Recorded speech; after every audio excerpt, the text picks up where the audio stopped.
The first sound was not laughter, not the gentle clinking of wine glasses, not even the shuffle of expensive shoes across marble. It was a voice deep, resonant, self-satisfied.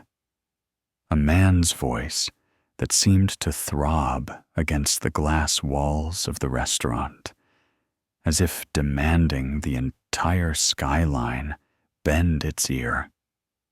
"Power," he declared, his tone slicing through the quiet background music, "isn't about money. Money is just the dust. Power is the wind." Heads turned. Some smiled politely. Others rolled their eyes into their cocktails. But no one interrupted. You didn't interrupt Mason Kittrell, not when he was in the middle of one of his monologues.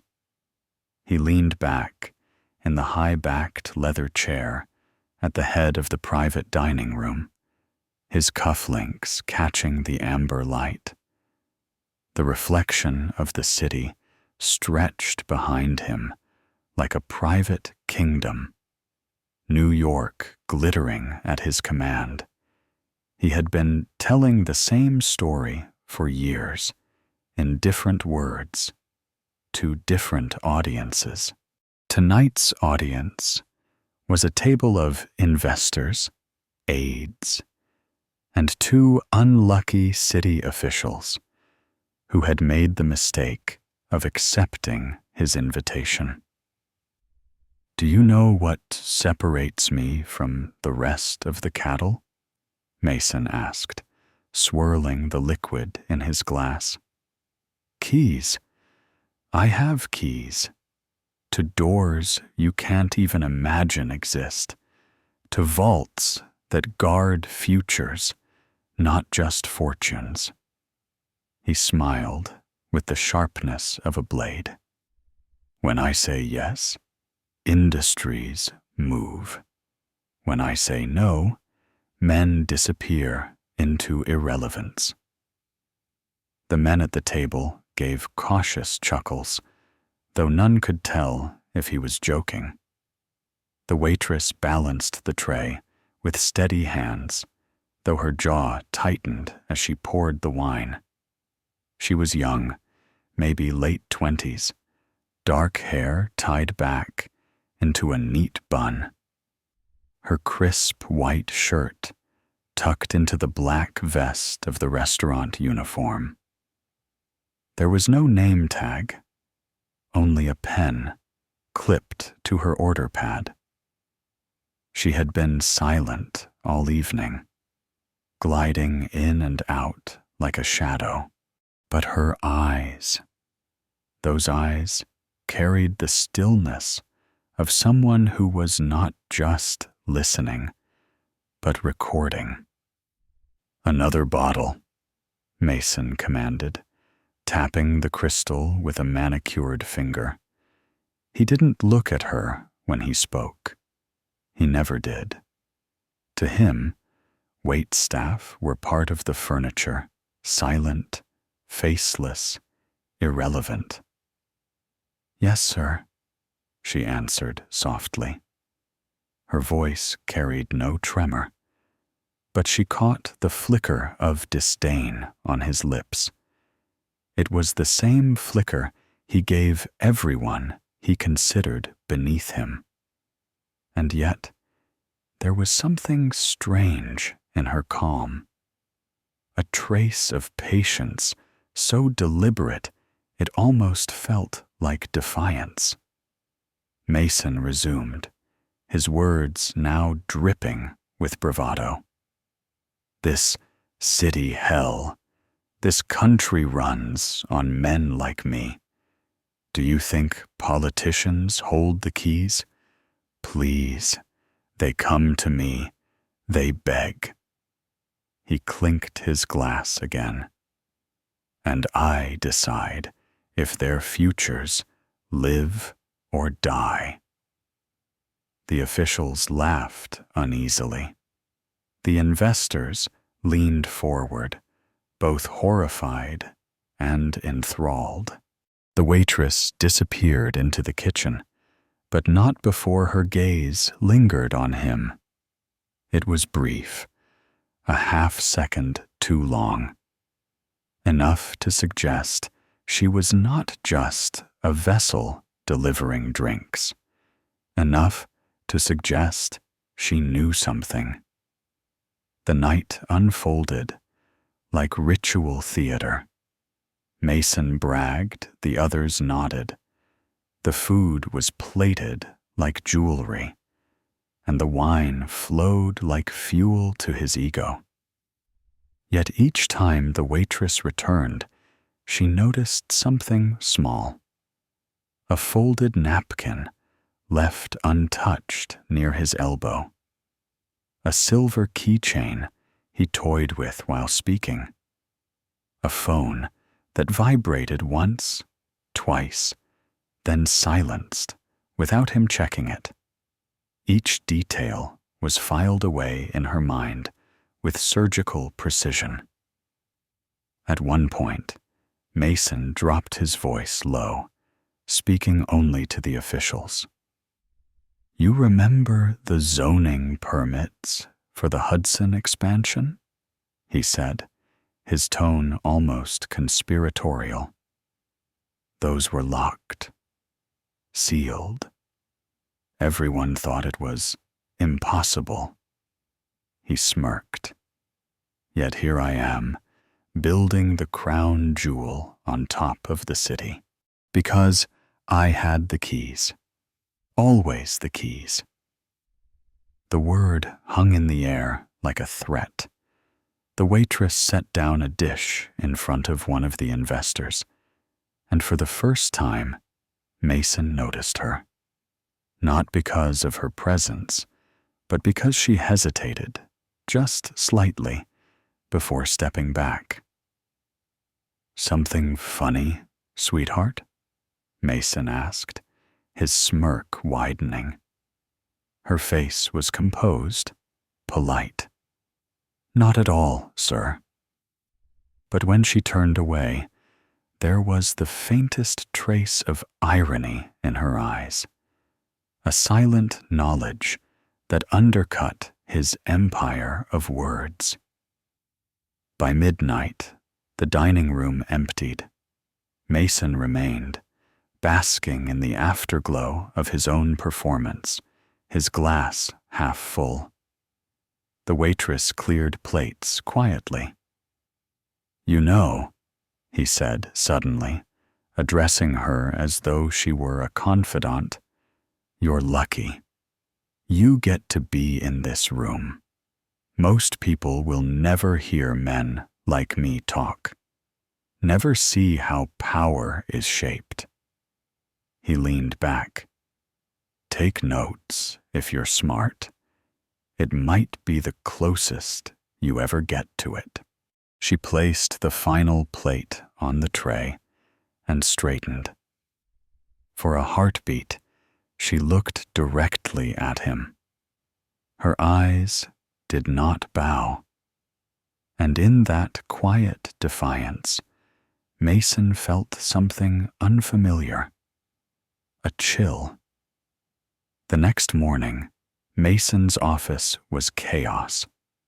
News outlets were running a story documents leaked, evidence revealed, corruption, zoning fraud, offshore accounts. His empire of keys suddenly looked like a fortress with the gates flung open. He slammed the paper down. "Who the hell?" But the paper wasn't the only surprise. On his desk lay a small, folded napkin, the same cheap square he had ignored the night before. Scrawled in neat, unshakable handwriting were 5 words. "You're not the only one." Mason froze. His mind flashed back, her eyes, her calm, the way she had lingered. The waitress. But she wasn't just a waitress. And for the first time in years, Mason Kittrell felt the rattle of locks turning from the outside.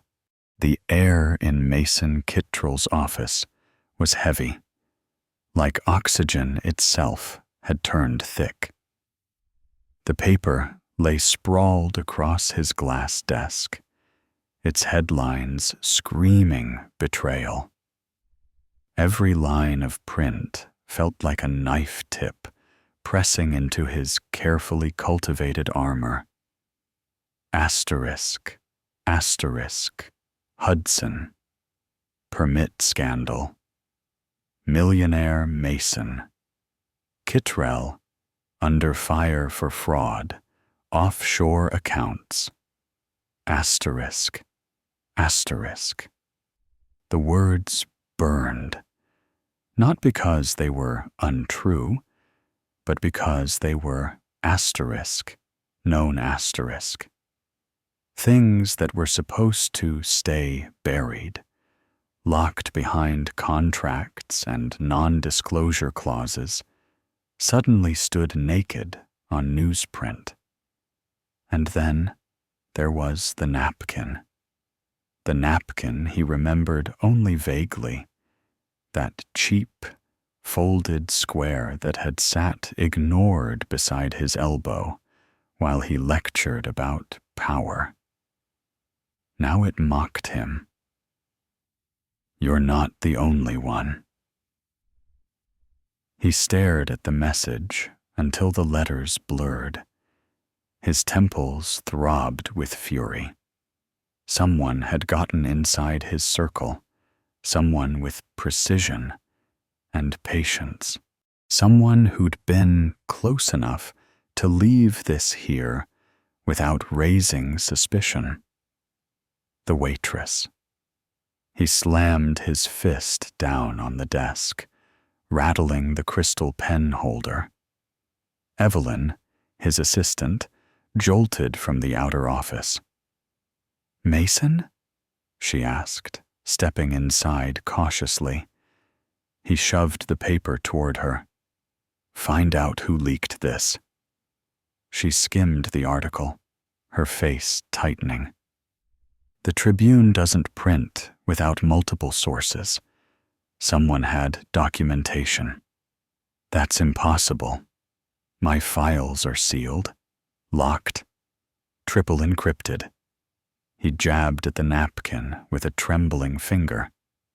And then this shows up. In my asterisk office, asterisk. How the hell did she get in? Who? Evelyn asked, frowning. He almost said it. Asterisk, the waitress. But the words stuck in his throat. Absurd, even in his own ears. How could some lowly server anonymous, replaceable have penetrated his fortress? Yet he could still see her eyes. Calm. Certain. Watching him as if she were waiting for the moment the floor would collapse. That evening, Mason returned to the restaurant. Not because he wanted dinner, not because he could stomach food with his empire quaking, but because he needed to see her again, to confirm he hadn't imagined it. The dining room was quieter than the night before. No investors, no officials, just couples and businessmen melting into the soft jazz. Mason slipped into the same private corner, his tailored coat shedding raindrops onto the leather seat. Minutes later, she appeared. Same uniform, same steady stride. She carried a tray with 2 glasses of water, her expression composed. "Good evening," she said. Her voice was smooth, unremarkable, yet Mason felt the weight beneath it. Do you remember me? He asked, his tone edged with challenge. She poured the water, her hand steady. Of course. You spoke about power. The word lingered between them, suddenly stripped of its swagger. Mason leaned forward. You left something in my office. Her brow arched faintly. Your office? Don't play games. His voice dropped low. The napkin. You wrote it. For the first time, her lips curved just slightly into a smile. Not playful, not nervous, but knowing. If you say so, she murmured, stepping back. Rage flickered inside him, but so did fear. That smile was not denial. It was confirmation without words.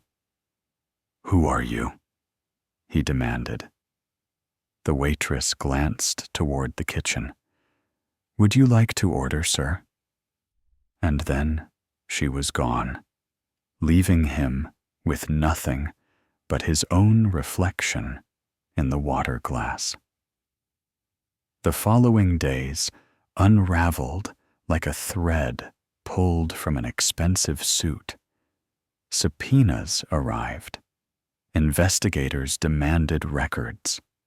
His board called emergency meetings, their once loyal eyes now filled with suspicion. Mason barked at lawyers, bribed auditors, threatened journalists. Yet every time he thought he'd contained the blaze, another leak surfaced. Emails, wire transfers, meeting notes. Each piece so specific, so damning. It could only come from someone who had asterisk keys, asterisk someone inside. And each revelation carried a subtle echo of that napkin. You're not the only one. Mason barely slept. He haunted the restaurant like a ghost, watching the waitress. She never flinched, never slipped. She moved like someone who had nothing to fear. One night, as she set a plate before him, he grabbed her wrist. Tell me your name, he hissed. The tray rattled, but she didn't flinch. Her gaze locked onto his, calm as ever. Names are just doors, she said softly, and you don't have the key to mine. He released her as though burned. That night, he dreamed of locks. Locks on doors, on safes, on vaults. Locks that clicked open, not to his hand, but to hers. By the end of the week, the story had detonated across every major outlet. Kingmaker Kittrell, once celebrated as untouchable, was suddenly framed as the face of systemic corruption. Protesters gathered outside his buildings with signs demanding justice. Mason's empire, built on intimidation and secrecy, was crumbling. And then came the letter, delivered not by courier, but slipped under his penthouse door. Plain white envelope, no return address. Inside, tomorrow night, midnight, the roof of your tower, if you want the truth. He read it 3 times, the words burrowing into his chest. It was her. It had to be. For the first time in his career, Mason wasn't summoning someone to him. He was being summoned. The roof of Kittrell Tower was a cathedral of glass and steel, the city stretching infinite beneath. The wind whipped sharp against his face as Mason stepped out, his coat clinging to his frame. She was already there. The waitress. Her hair loose now, swept by the wind, her uniform jacket buttoned tight. No tray, no pen, just her, standing against the skyline like she belonged there. "You came," she said. "You set me up," Mason spat. "Leaked my files, fed the press." She tilted her head. "I didn't set you up. I unlocked what you locked away." His fists clenched. "Who the hell are you?" Finally, she stepped closer. The city lights carved her face into sharp lines, calm and resolute. "My name doesn't matter. What matters is this." She pulled something from her coat pocket, a slim silver key gleaming in the floodlight. "You told the world you held the keys, but you've been rattling empty rings. Asterisk. This asterisk is the one you lost." Mason's breath caught. He recognized it instantly. It was identical to the master key to his encrypted archive, the one that guarded the dirtiest contracts of his career. He had kept it hidden in a locked drawer, untouched for years. Impossible. How? His voice cracked. She tucked the key away again. "You forget that people like me exist. The ones invisible in your rooms, listening, watching. You bragged about power so loudly, you didn't notice when someone reached into your pocket and took it." Mason staggered back. His world, once invulnerable, suddenly felt like glass beneath a hammer. "You can't win," he growled. "I'll bury you. I'll bury anyone who stands against me." Her eyes were steady. "You already buried yourself. I'm just the one holding the shovel." Lightning split the sky, the storm rolling in from the river. For the first time in decades, Mason felt the chill of standing on the wrong side of a locked door. The boardroom of Kittrell Tower was not built for humility. 30 feet of glass framed Manhattan like a trophy case. The table was a monolith of walnut, polished until the reflection of each director's face seemed like a ghost staring back at them. Mason Kittrell had chosen every detail: the chairs from Florence, the chandelier from Prague, the rug woven in Marrakesh, not for comfort, but for intimidation. He had once said, "A man who walks into this room should already know he's out of his league." But on this morning, the room belonged to someone else. Clause 7.4 had detonated like a quiet bomb. The packet lay in front of each director, stapled, notarized, and painfully legal. The language was unromantic. In the event of indictment involving public integrity, beneficial voting rights will transfer, but its impact was biblical.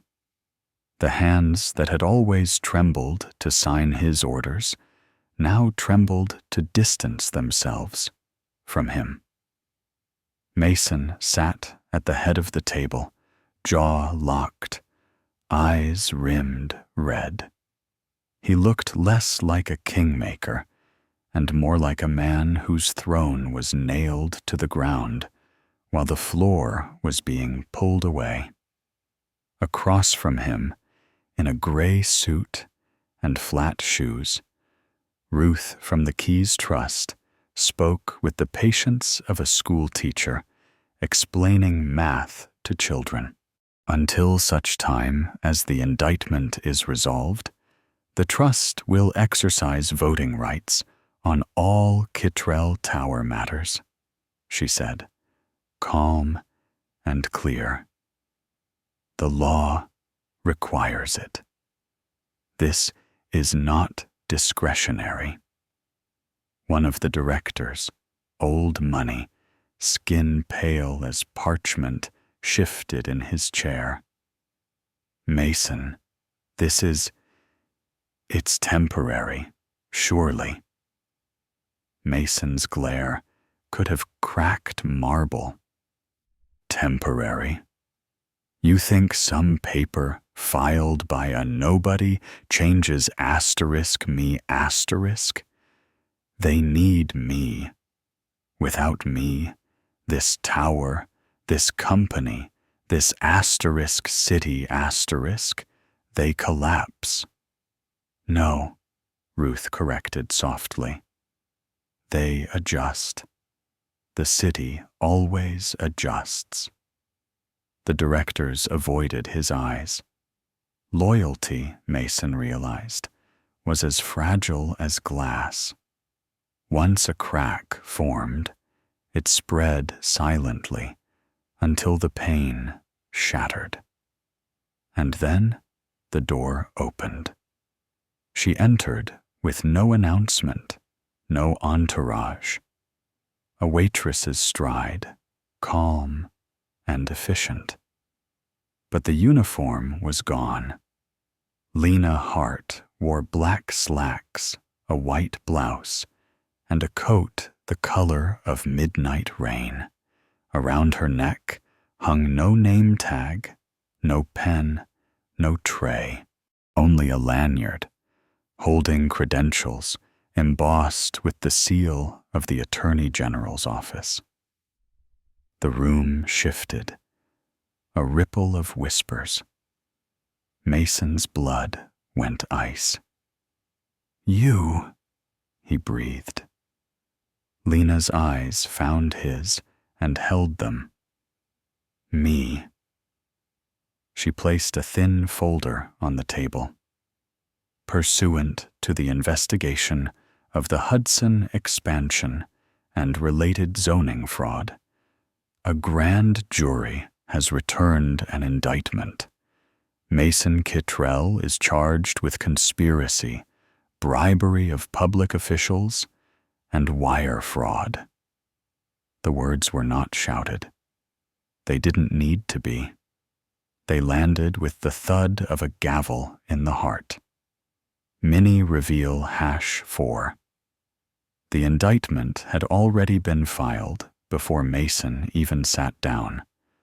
The board meeting wasn't to debate his power. It was to watch it evaporate. Lies, Mason roared, pushing to his feet. You think a waitress can walk in here and... Lena cut across him, her voice steady, colder than he had ever imagined. You keep underestimating the invisible hands, Mason. That's how you lost the keys. She opened the folder. Pages of evidence, wire transfers, emails, signatures slid across the walnut like blades. Each one mirrored with timestamps, forensic analysis, testimony. Each one a door she had already unlocked. "This isn't about me," she continued. "It's about the people who lived under scaffolds you never noticed. The families who watched their blocks rezoned into playgrounds for the rich. The officials you bought and bragged about. You called them cattle. You called us furniture. But we listened. We wrote. We kept the receipts." The directors leaned in, as if afraid to miss a syllable. Some looked sick, others relieved, a few already calculating how fast they could jump to safer waters. Mason slammed his hand against the table. "You self-righteous little fraud. Do you know how many people starve when I fall? Do you think justice fills stomachs?" "Justice clears space," Lena replied, "for better men and women to build something worth feeding on." Outside, thunder rolled across the skyline, as though the city itself exhaled. By noon, the news had spread. Asterisk, asterisk, Mason. Kittrell indicted. Asterisk, asterisk, crawled across ticker screens, anchors stumbling to keep pace with the avalanche of detail. Protesters outside cheered. Traders on Wall Street muttered. For the first time in years, Mason's name meant weakness, not inevitability.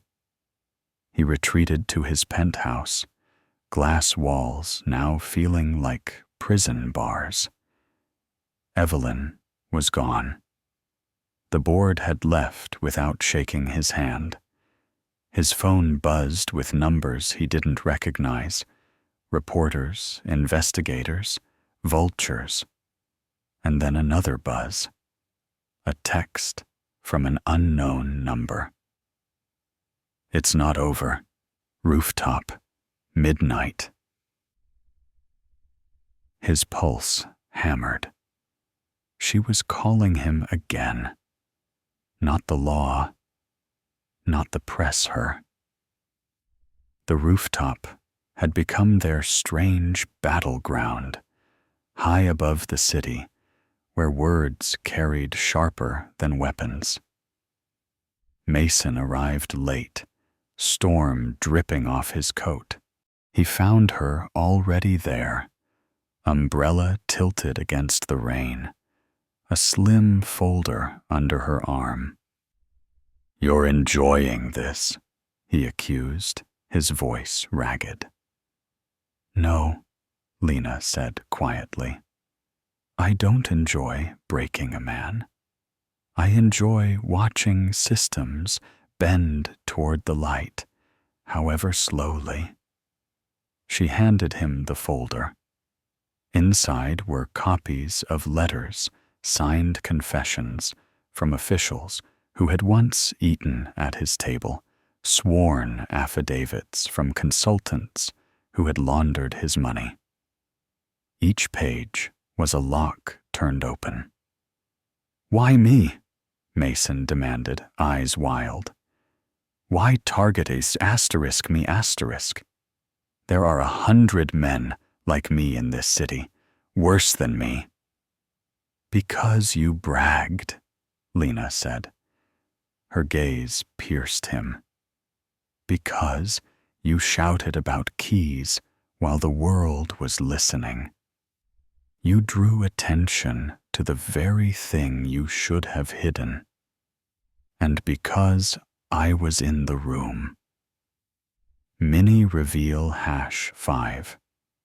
Mason had created his own undoing, not through secrecy, but through arrogance. His need to perform had planted the seed that Lena nurtured into evidence. He laughed, bitter and broken. "So what? You're the hero now? The undercover savior?" She shook her head. No, I'm just proof that sometimes the smallest hands can hold the largest doors. You made me invisible, Mason. That's why you never saw me turning the locks. The rain eased, the storm retreating toward the river. For a long moment, they stood facing one another, man stripped of illusion, woman carrying the quiet weight of justice. You think they'll thank you? Mason asked, voice low, almost pleading. You think the system changes because you knocked me down? Another man will take my place. Another tower will rise. Maybe, Lena admitted. But for once, the people who serve the wine, who carry the plates, who live in the shadows of your towers, they'll see a door open. And that's enough. She turned, leaving him with the skyline. He reached for words, for arguments, but found only silence. By dawn, Mason Kittrell was in custody. Cameras flashed as agents led him down marble steps he had once ascended like a king. He tried to hold his chin high, but the shackles glinted in the morning light. In a cafe blocks away, Lena sat with Ruth and Miguel. No uniforms, no lanyards, just 3 people drinking burnt coffee while the city roared around them. Do you think it'll stick? Miguel asked. Ruth sipped slowly. It'll stick enough. Lena watched the headlines scroll on the cafe's mounted TV. Not satisfaction, not gloating, just a stillness.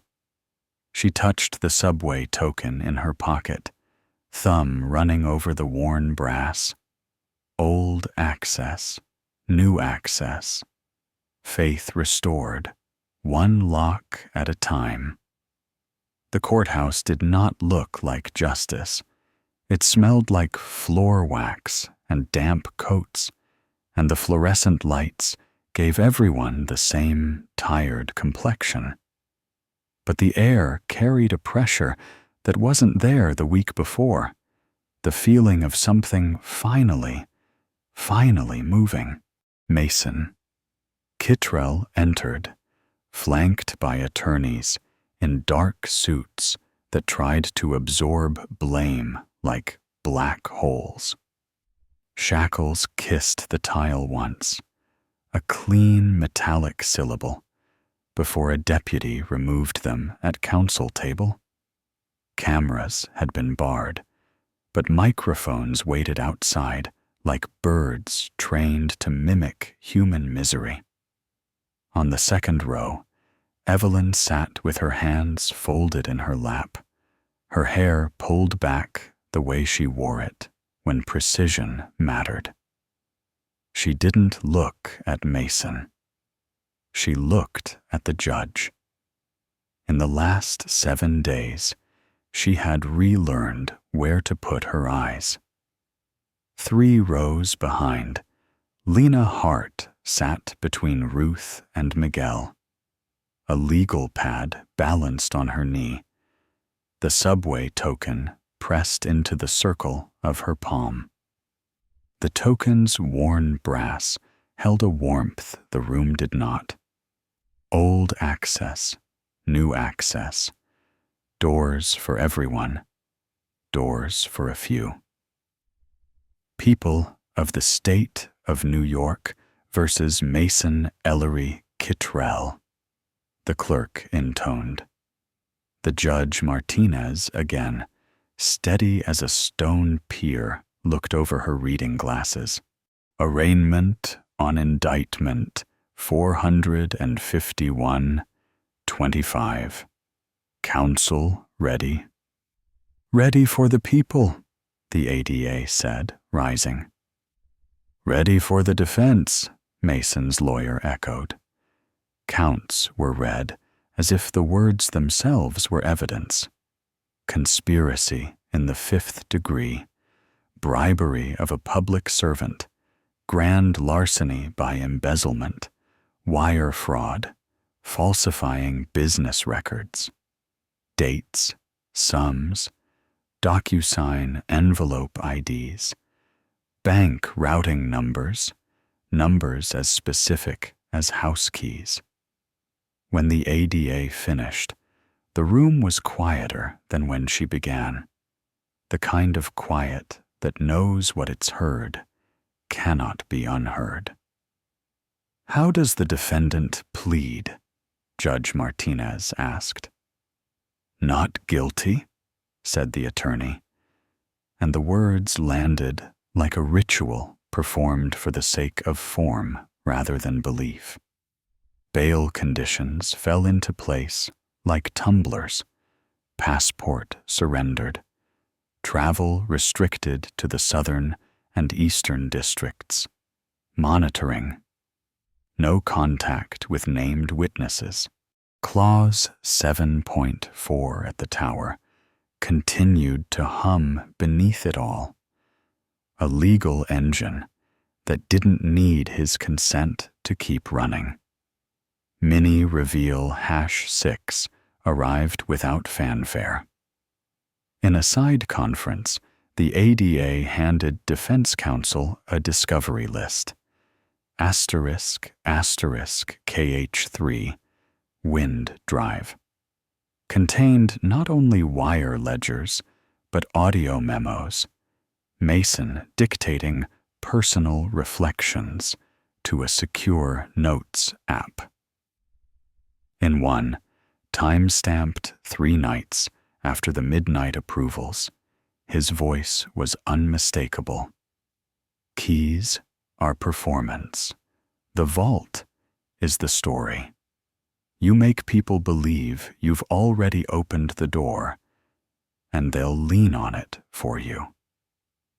Words were his trademark. Now they were his fingerprints. The judge set a schedule. The law is a calendar as much as a code. Then the room emptied in the way courtrooms do, one life at a time, exiting. Lives that will intersect again in a different room, on a different day. Outside, microphones asked the same 5 questions in different orders. Ruth guided Lena past them with the practiced angle of a shoulder that says no without saying anything. In the shadow of the colonnade, Evelyn stood with a latte, the resignation letter already a memory. When she saw Lena, something in her face let go. "I slept last night," Evelyn said simply. Lena nodded. "Me too." The city did not topple. It adjusted. Construction cranes still sheared the sky, but some of them froze in place while auditors opened files and inspectors knocked on trailers with clipboards and polite persistence. The consultants, with the thinnest invoices, found other zip codes. Phones rang less often in certain offices and more often in others. The Attorney General held a press conference without adjectives. Ruth stood 3 steps back, saying nothing, which was the point. Numbers spoke. **60, $8.40 million. In clawed-back funds from fraudulent community outreach contracts and endowments that had functioned like drains. Asterisk, asterisk, 9. Asterisk, asterisk, officials charged. Asterisk, asterisk.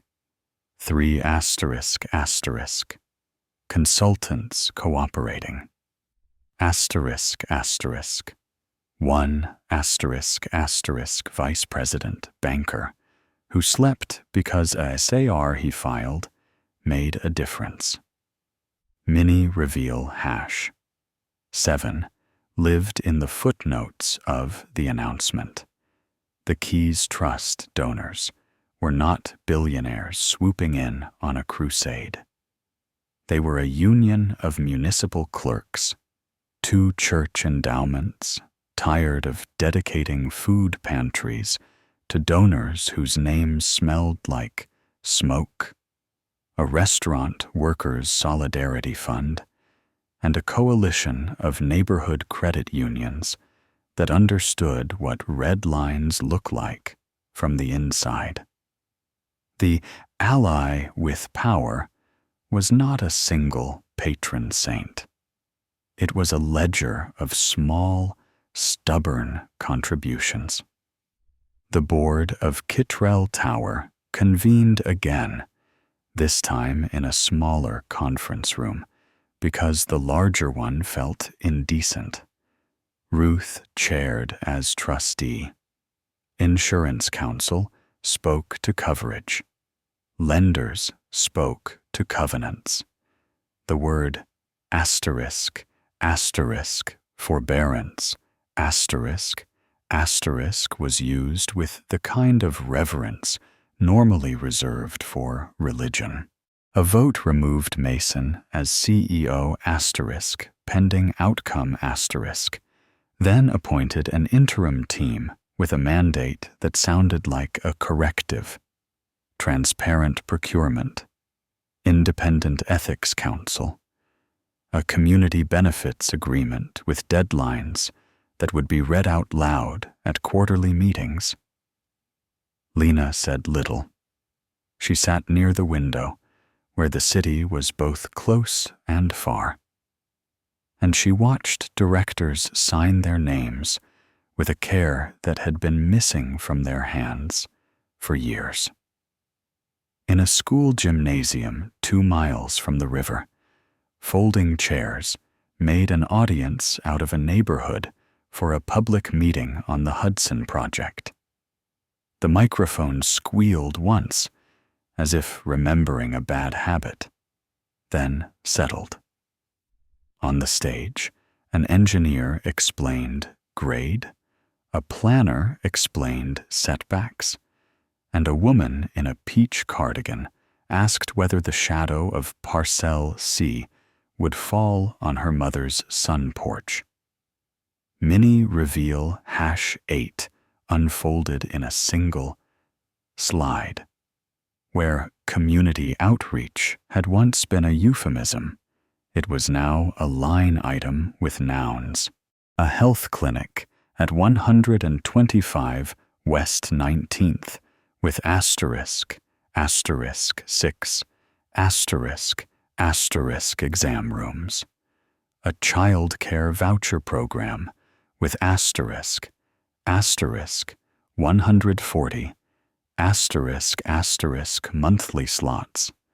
A scholarship program with a board that included 2 members who bus tables and a 10 p.m. signature rule for all public bodies involved.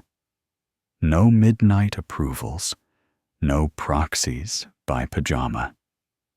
When the microphone was offered to the floor, a teenager in a track jacket stood. So, how do we know you won't switch it up later? An older man in the second row half chuckled, half sighed. But the planner didn't flinch. We put the promises in the contract, and the contract in the courthouse, and the courthouse in the calendar, she said. And if anyone tries to move the door, you'll hear the hinge. Lena sat in the back. a baseball cap low. She wasn't there to speak. She was there to listen to a room sound different than it had sounded the year before. Trial did what trials do. It took months that felt like years. Defense counsel tried to reduce a system to an accident, an oversight, a misunderstanding written in accounting font. The prosecution warned the jury away from cynicism, that quiet collusion that lets a city decay with a shrug. Evidence unspooled without theatrics. KH1 through KH12 marched from chain of custody log to projector, to witness stand to juror notebook. A document examiner demonstrated the flourish on a holiday card and on a midnight DocuSign stroke order identical. Pressure peaks the same. Evelyn read from her daily log, voice steady, each word sanded down by practice. The banker explained a SAR like a civic nursery rhyme.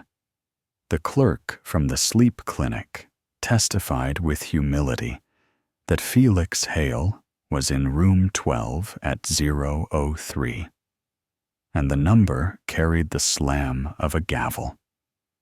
Commissioner Hale pled out the second week, eyes wet, voice flat. "I'm sorry," he told the room he didn't deserve. "I liked feeling like someone had given me a key." The defense put Mason on the stand. He wore his second-best suit and his best story jobs. Progress. Inevitability. He tried to make the jury feel the wind of his old monologues. It didn't work. The jurors had heard the wind before. They had also heard locks turn. The verdict came on a Thursday, late enough in the day that the courthouse had to hold its breath. Guilty on conspiracy. Guilty on bribery. Guilty on wire fraud. Not guilty on one count of grand larceny. The jurors had disagreed on the valuation. The foreperson's voice did not wobble. It did not gloat. It sounded like a door closing on a room that had needed closing for a long time. Sentencing was scheduled for October. The judge remanded him into custody after an attempt at a bond package that read like a sales brochure. The cuffs spoke the same single metallic syllable on their return. Evelyn cried in a hallway where no cameras were allowed. Not loudly. Relief is quiet when it's real. Lena stood with her until the shaking ended, holding a cheap packet of tissues that does one thing well. "Do you hate him?" Evelyn asked, unexpected, raw. "No," Lena said. "I don't have time." Reward and reform are not parades. They are checklists most days, but some nights they look like ceremony. That winter, a stage went up in a repurposed machine shop where the Keys Trust and the AG's office handed out a handful of medals that weren't really medals paper plaques, and a dinner where the bread wasn't fancy, but it didn't need to be. They called Lena's name, and she walked up in a dress she borrowed from a cousin because the invitations had said asterisk business, attire asterisk, and cousins know what that means. The plaque read, asterisk, asterisk. To those who turn small hinges so that large doors may open, dot asterisk, asterisk. She shook hands, said thank you, and almost immediately edged off the stage like a cat who had achieved its objective. Mini Reveal #9 arrived during the speeches, not as a twist, but as a completion.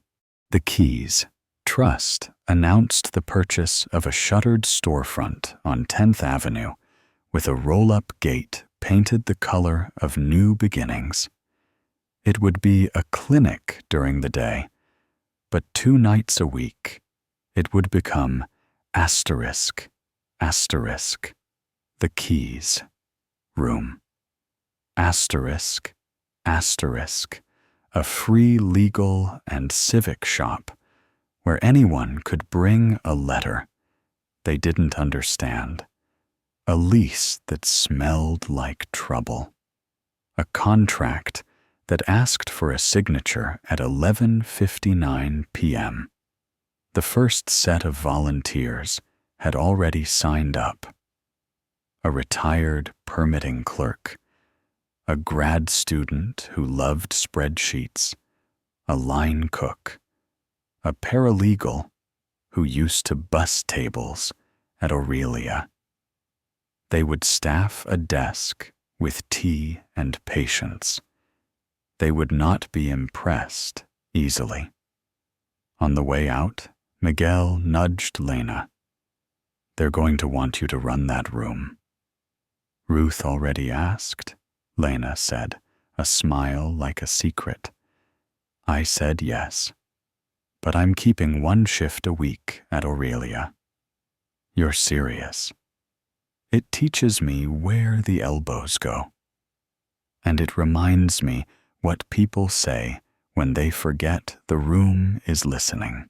Aurelia changed too. Not because anyone bought it and turned it into a parable, but because the staff decided the word asterisk service. Asterisk wasn't a synonym for asterisk. Silence, asterisk. They formed a committee. They wrote a handbook that included wages and a grievance process that fit in a single page. The new GM learned everyone's names by heart. The restaurant still plated jewelry and poured gold, but the floor felt less like a stage and more like a room where people ate. On Lena's first night back after the verdict, the private dining room sat empty, the table set but unclaimed.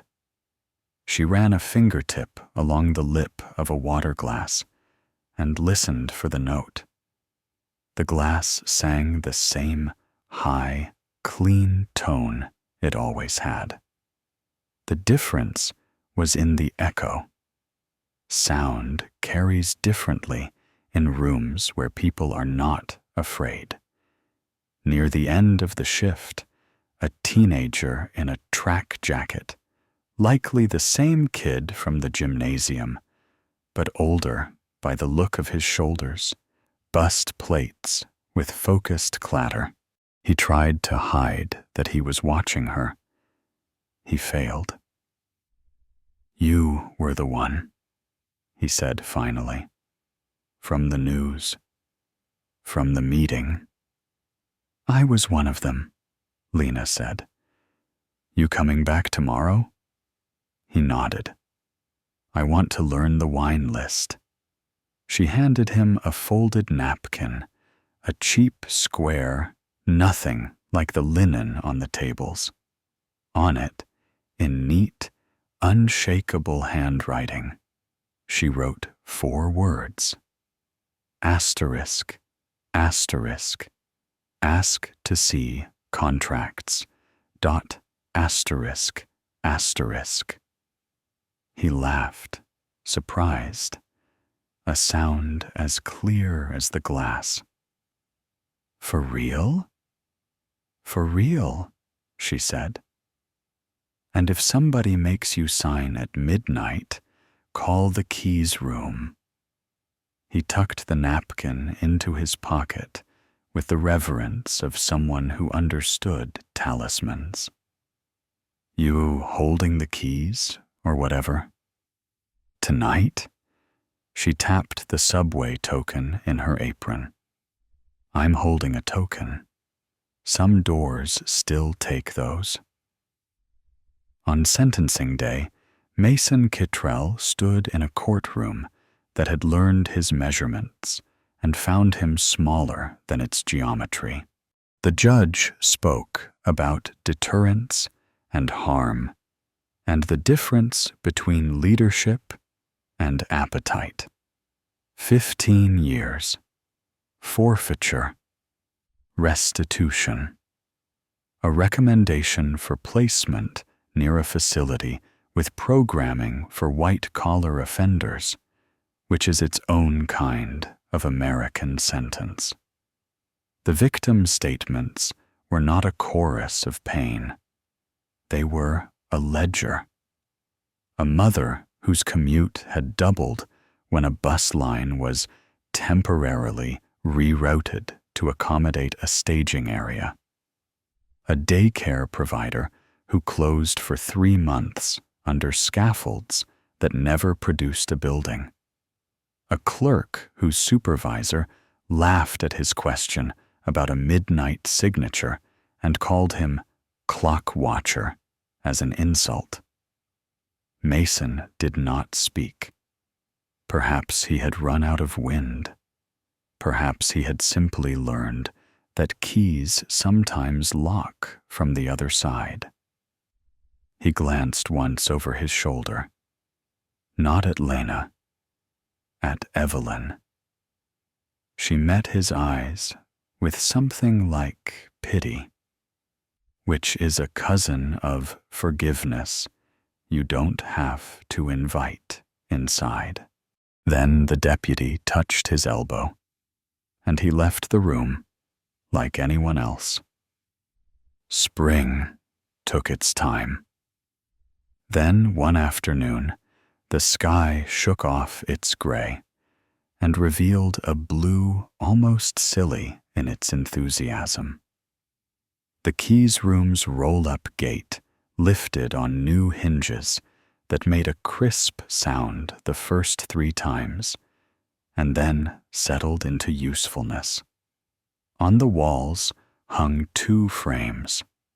One held the clause that had started it all, printed exactly as a lawyer would want, with asterisk, asterisk, section 7. 4 asterisk, asterisk in bold, and the signature lines below it. The other held a napkin. The cheap square had been flattened and mounted, its fibers still stubborn. Beneath it, a small brass plaque. You're not the only one. Dot asterisk, asterisk. People came in with envelopes and left with plans. Some nights, there were cookies. Every night, there was tea. Most nights, Lena was there, translating the language of power into sentences anyone could trust. Mini reveal hash. 10 didn't feel like a reveal at all. It felt like a thing that had been true under the floor and finally got to breathe. The city had more doors than anyone had counted. Some were on hinges, some on slides, some were turnstiles that accepted tokens worn smooth by hands that never stopped reaching into their pockets. On her way home, Lena sometimes detoured past Kittrell Tower. The glass still reflected the skyline without apology, but up near the top, a light that used to burn all night now went dark at a reasonable hour because budgets had been re-examined and someone sane had asked, "Do we need to pretend the sun never sets?" At Aurelia, a new couple in a corner booth clinked glasses under that chandelier from Prague. He spilled a little. She laughed and dabbed his tie with a napkin. The city kept doing its complicated choreography mistakes, apologies, receipts. On the subway platform, a busker played a song that knew 3 chords and 10,000 arraignments. Lena stood with the rest, anonymous and unsurprised, the token warm in her hand, even though the turnstiles took cards now. She slid it back into her pocket like a promise. Faith doesn't return all at once. It arrives like the click of a working lock, the weight of a door in your palm, the weather inside a room settling to human temperature. It arrives when you learn the sound your city makes when it breathes right. If you have ever been told you don't belong in the rooms where decisions are made, remember this: doors pivot on small hinges, keys change hands, and sometimes the hand that holds them belongs to the person carrying the tray, refilling the water, listening without applause. Lena took the stairs because some habits are their own kind of prayer, and pushed into a street that no longer asked permission before it opened for her.